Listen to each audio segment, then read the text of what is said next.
I just got Invisalign. I thought about getting it for a while. I never had braces as a kid.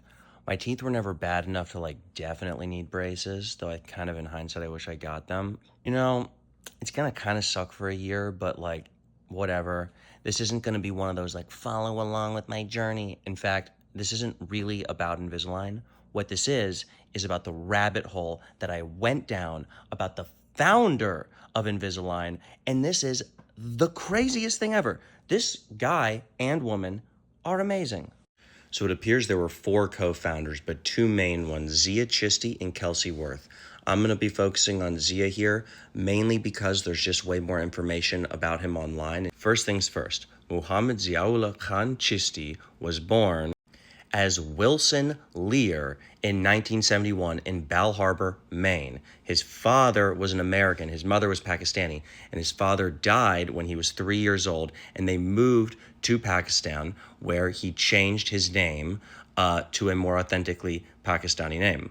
Chistey came up with the idea for Invisalign when he was an orthodontic patient when he was at Stanford, and he started working on the project in his dorm room.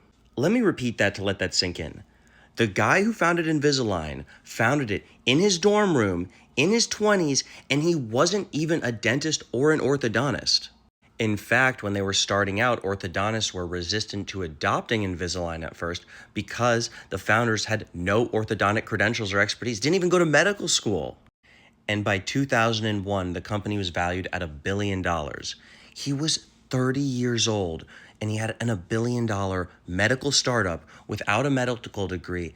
And I remember growing up around this time when everybody was getting braces in middle school and stuff like that. It was the early 2000s. But I remember just a few years below me was when you started seeing a lot of people with this Invisalign stuff. So I remember seeing it get popular. So even though I'm not super stoked about this aspect of this coming year, beats the hell out of braces, and wouldn't have it if it wasn't for that guy. So hats off.